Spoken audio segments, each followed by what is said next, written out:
आपको ईरान और इजराइल के बीच जो मिसाइलें गिर रही हैं या सायरन गूंज रहे हैं, टीवी पर देखकर लगता है कि ये किसी दूसरी दुनिया की कहानी है। हाँ बिल्कुल, आमतौर पर लोगों को यही लगता है कि मध्य पूर्व के इस संघर्ष से भारत का क्या ही नुकसान होगा। एकदम सही, मैं भी यही सोच रही थी। लेकिन आज की इस विस्तृत डीप डाइव चर्चा में हम जिस तेज तर्रार वीडियो रिपोर्ट का विश्लेषण कर रहे हैं, वो एक एकदम चौंकाने वाला सच सामने लाती है। और वो सच काफी भारी भरकम है। हाँ, मतलब सच ये है कि इस युद्ध के बीच भारत के टैक्स पेयर्स का पूरा 3000 करोड़ रुपया फंस गया है। आज हमारा मिशन ईरान के चाबहार पोर्ट में फंसे इसी निवेश और इसकी रणनीतिक अहमियत को डिकोड करना है। और ये भी समझना जरूरी है कि ये रकम सिर्फ एक बंदरगाह बनाने के लिए नहीं दी गई है। मतलब ये पैसा असल में भूगोल की एक बहुत बड़ी रुकावट को बाईपास करने का एक कूटनीतिक टिकट है। हाँ बिल्कुल, इस रिपोर्ट को देखकर एक बात साफ समझ आती है कि पाकिस्तान भारतीय जहाजों को अपने यहाँ से लोडिंग अनलोडिंग तो दूर की बात है, अपने रास्ते से गुजरने तक की इजाजत नहीं देता। एकदम सही, और इसीलिए भारत को एक प्लान बी चाहिए था। तो ऐसे समझ सकते हैं कि अगर रास्ते का मुख्य टोल प्लाजा आपको एंट्री ही ना दे तो आप हार नहीं मानते, आप पड़ोसी के खेत से अपना खुद का एक नया एक्सप्रेसवे बना लेते हैं। अरे वाह, ये एनालॉजी बहुत सटीक है। चाबहार पोर्ट भारत का वही नया एक्सप्रेसवे है और इसका अंतिम लक्ष्य केवल ईरान के बाजारों तक पहुंचना नहीं है। तो फिर असली निशाना क्या है? असली निशाना अफगानिस्तान और कजाकिस्तान जैसे लैंडलॉक्ड देश हैं। मतलब ये वो देश हैं जो चारों तरफ जमीन से घिरे हैं। अच्छा। हाँ, और जिनकी समंदर तक कोई सीधी पहुंच नहीं है।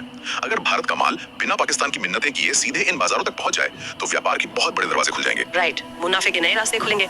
लेकिन एक बात मुझे यहाँ खटक रही है, मतलब जब एक नया और इतना अहम एक्सप्रेसवे बन रहा है तो उस पर कब्जा जमाने की होड़ भी तो मचेगी। बिल्कुल मचेगी। और रिपोर्ट बताती है कि चीन की नजर भी इस चाबहार पोर्ट पर गड़ी हुई थी। अरे बाप रे, चीन तो अपने बेल्ट एंड रोड इनिशिएटिव के तहत दुनिया भर में अंधाधुंध पैसा फेंक रहा है। एकदम सही कहा आपने। तो फिर ईरान ने चीन को ना कहकर ये प्रोजेक्ट भारत को कैसे दे दिया? ये बहुत बड़ी बात है। इसके पीछे ईरान की एक बहुत सोची समझी रणनीति थी।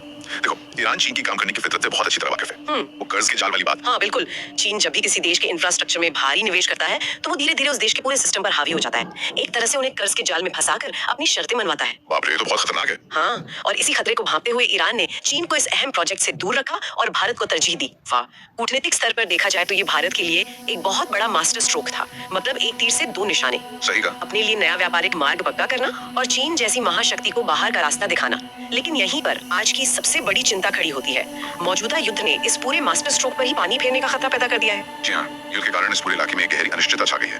वीडियो रिपोर्ट भी इसी बात पर जोर देती है कि जब तक ये जंग खत्म नहीं होती, चाबहार का आगे का निर्माण कार्य दोबारा शुरू नहीं हो सकता। मतलब पूरा प्लान फिलहाल के लिए चौपट हो गया है। बिल्कुल चौपट हो गया। और अगर किसी भी वजह से ये प्रोजेक्ट अधूरा रह जाता है तो ये सिर्फ 3000 करोड़ रुपए का नुकसान नहीं होगा, उस पूरे इलाके में एक बहुत बड़ा रणनीतिक खालीपन आ जाएगा जो अंततः केवल चीन और पाकिस्तान के लिए ही फायदेमंद साबित होगा, क्योंकि बिना चाबहार के उस पूरे क्षेत्र के व्यापार पर सिर्फ इन्हीं दोनों देशों का दबदबा रह जाएगा। ओह, ये तो बहुत बड़ा नुकसान है। भारत जो एक आजाद और मजबूत व्यापारिक विकल्प तैयार कर रहा था वो हमेशा के लिए खत्म हो सकता है।